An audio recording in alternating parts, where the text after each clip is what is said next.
Bismillahirrahmanirrahim. Assalamualaikum warahmatullahi wabarakatuh. Alhamdulillah, bagaimana kabarnya semuanya? Mudah-mudahan selalu sehat dan tetap bersemangat serta selalu dalam lindungan Allah, tentu saja. Amin ya rabbal alamin. Pada kesempatan kali ini kita akan membahas materi Proyek Kreatif dan Kewirausahaan edisi Kurikulum Merdeka. Nah, pada kesempatan kali ini kita membahas materi tentang perencanaan produksi, yang materi ini biasanya disampaikan pada kelas 11 fase F untuk elemen produksi. Tujuan pembelajaran dari materi ini yang ingin dicapai yaitu memahami perencanaan produksi, sehingga diharapkan dengan mempelajari ini siswa bisa memahami tentang perencanaan produksi dan mampu menyusun perencanaan produksi.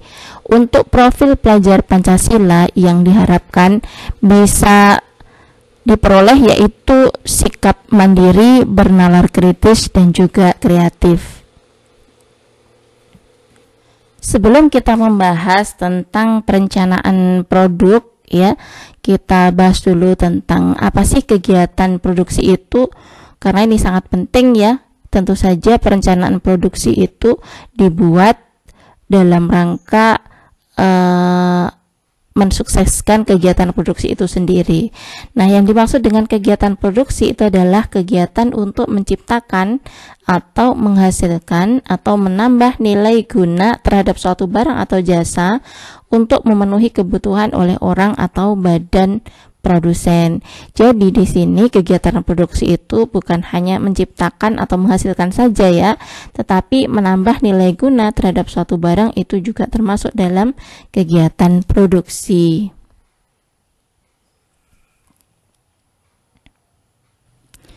Nah, ini adalah contoh-contoh dari kegiatan produksi ya, mulai dari membuat baju. Jadi ini kegiatan produksi dari bahan kain dibuat menjadi baju. Kemudian yang ini adalah kegiatan untuk membuat peralatan dari kayu ya. Kemudian yang ini adalah petani menanam padi, juga termasuk dalam kegiatan produksi. Nah, ini petambak garam itu juga masuk dalam kegiatan produksi, sedangkan ini adalah kegiatan produksi yang dilakukan oleh perusahaan. Jadi masih banyak lagi contoh-contoh kegiatan produksi yang ada di sekitar kita. Coba kalian sebutkan, hayu 5 contoh saja dari kegiatan produksi yang ada di sekitar kalian. Sebagaimana yang telah kita ketahui bahwa dalam Proyek Kreatif dan Kewirausahaan ini terdapat 2 elemen, yaitu elemen kegiatan produksi dan elemen kewirausahaan. Untuk elemen kegiatan produksi itu sendiri ini terdiri dari 4 materi ya, dimulai dari perencanaan produk, proses pembuatan produk, pengemasan produk, dan distribusi, serta sistem layanan usaha. Jadi secara berurutan seperti ini ya, mulai dari perencanaan, proses, pengemasan, hingga distribusi dan bagaimana sistem layanan usahanya. Insya Allah nanti kita akan bahas satu persatu, tetapi dalam materi ini kita masih hanya sampai pada perencanaan produk saja. Nah, apa sih yang dimaksud dengan perencanaan produk ya? Yang dimaksud dengan perencanaan produk ini merupakan tahap awal dalam pengembangan produk yang bertujuan untuk menentukan spesifikasi produk yang akan dibuat, memahami kebutuhan pasar, serta menentukan strategi pemasaran secara tepat. Jadi, perencanaan produk ini merupakan satu hal yang sangat penting dalam pengembangan usaha atau pengembangan produk ya, supaya produk bisa sukses di pasaran. Untuk menyusun perencanaan produk ini dimulai dari penyusunan rencana produksi, kemudian penetapan jenis produksi, dan berikutnya adalah penetapan jumlah produksi. Pada tahap penyusunan rencana produksi, untuk langkah pertamanya dilakukan dengan menentukan target produksi. Dalam hal ini, maka produsen menentukan jumlah kue atau jumlah produk yang ingin dihasilkan dalam periode tertentu seperti per bulan atau per minggu. Kemudian langkah yang kedua adalah menghitung persediaan bahan baku yang diperlukan untuk memproduksi dari produk yang ditargetkan. Kemudian langkah yang ketiga adalah menghitung kapasitas produksi. Dalam hal ini menghitung jumlah produk yang dapat diproduksi dalam satu periode. Langkah yang selanjutnya adalah menentukan jadwal produksi, yaitu mempertimbangkan waktu produksi, waktu persiapan, dan waktu pengiriman produk. Untuk selanjutnya adalah menghitung biaya produksi untuk setiap produk termasuk biaya bahan baku, tenaga kerja, dan overhead. Langkah yang selanjutnya adalah menentukan harga jual, yaitu menentukan harga jual yang tepat untuk produk berdasarkan biaya produksi dan harga pasar. Yang selanjutnya adalah mengidentifikasi risiko produksi dalam proses produksi seperti keterlambatan bahan baku, kegagalan dalam kegiatan produksi, dan menentukan kegiatan apa yang harus diambil jika terjadi risiko tersebut. Sedangkan langkah yang terakhir adalah menyusun rencana produksi berdasarkan hasil perhitungan tersebut dengan memperhatikan faktor-faktor seperti ketersediaan bahan baku, kapasitas produksi, serta jadwal produksi. Selanjutnya adalah tahap penetapan jenis produksi. Nah, berikut ini adalah beberapa jenis produksi yang dapat dipertimbangkan oleh perusahaan. Yang pertama adalah produksi barang. Nah, untuk produksi barang ini merupakan satu proses transformasi bahan mentah menjadi produk jadi melalui serangkaian proses produksi. Nah, pada umumnya untuk produksi barang ini dilakukan pada skala besar. Artinya produk yang dihasilkan akan didistribusikan secara massal ke pasar, seperti mobil, pakaian, dan alat elektronik. Berikutnya adalah produksi jasa atau pelayanan. Nah, untuk produksi jasa itu adalah suatu proses pemberian nilai tambah atau layanan kepada pelanggan yang dilakukan oleh suatu organisasi atau individu dengan tujuan untuk memenuhi kebutuhan dan keinginan pelanggan. Contohnya adalah layanan konsultasi, jasa perawatan kesehatan, dan sebagainya. Berikutnya adalah produksi proyek atau project, Untuk produksi proyek ini adalah suatu proses pengembangan atau pembuatan suatu produk maupun layanan yang terdiri atas beberapa tahap, mulai dari perencanaan sampai implementasi. Proyek ini mencakup beberapa jenis produk atau layanan seperti pengembangan software, penyediaan layanan konsultasi, dan sebagainya. Jenis produksi yang keempat adalah produksi massal atau mass production, yaitu jenis produksi yang melibatkan produksi barang dalam jumlah besar menggunakan mesin-mesin otomatisasi dan teknologi produksi yang canggih. Nah, biasanya juga diproduksi dalam skala besar dengan tujuan untuk memenuhi permintaan yang tinggi di pasar. Nah, jenis produksi yang berikutnya itu adalah produksi batch atau batch production.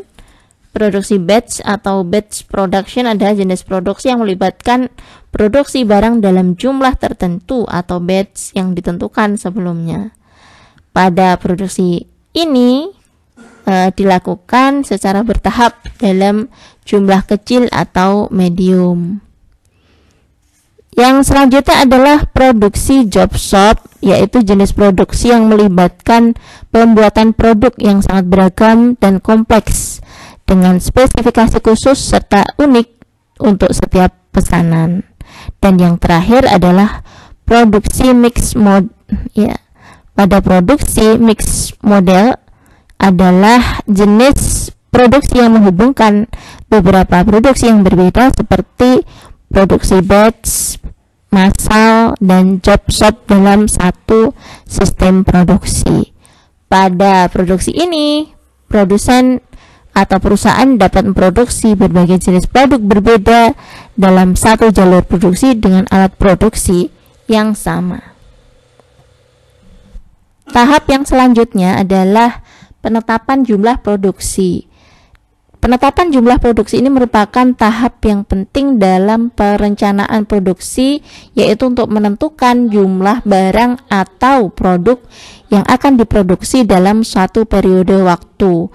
Nah, ini didasarkan pada permintaan pasar dan juga kapasitas produksi yang dimiliki oleh perusahaan. Perusahaan harus mempertimbangkan faktor seperti biaya produksi, waktu, persediaan, kapasitas pabrik, serta permintaan pasar dalam menentukan jumlah produksi yang tepat. Nah, untuk penjelasan mengenai cara menetapkan jumlah produksi, yang pertama dengan melakukan analisis perencanaan usaha. Untuk analisis perencanaan usaha itu terdiri dari beberapa langkah ya. Yang pertama adalah analisis pasar, yaitu yang dilakukan dengan metode dan teknik yang melibatkan pengumpulan dan analisis data tentang pasar, konsumen, dan pesaing. Yang berikutnya adalah analisis keuangan, yaitu dengan menggunakan berbagai metode teknik yang umum digunakan dalam analisis keuangan. Yang berikutnya adalah analisis SWOT atau analisis SWOT. Ini merupakan pendekatan untuk menggambarkan situasi serta mengevaluasi faktor internal dan eksternal terkait dengan masalah, proyek, atau konsep bisnis atau usaha. Dan berikutnya adalah analisis risiko. Nah, analisis risiko ini merupakan analisis untuk mengetahui risiko dari bisnis yang dijalankan. Kemudian yang kelima ada analisis implementasi, yaitu yang melibatkan beberapa aspek seperti manajemen produksi, manajemen kualitas, pemasaran, pengelolaan keuangan, dan sumber daya manusia. Nah, untuk yang selanjutnya dalam penetapan jumlah produksi ini juga harus melalui evaluasi hasil produk, karena ini merupakan satu hal yang sangat penting dalam menjaga kualitas dan kepuasan pelanggan. Nah, untuk evaluasi hasil produk ini dapat dilakukan dengan cara yang pertama pengujian organoleptik, yaitu melibatkan penggunaan indera manusia untuk mengevaluasi produk, baik itu mungkin dari segi rasa, tekstur, penampilan, dan sebagainya.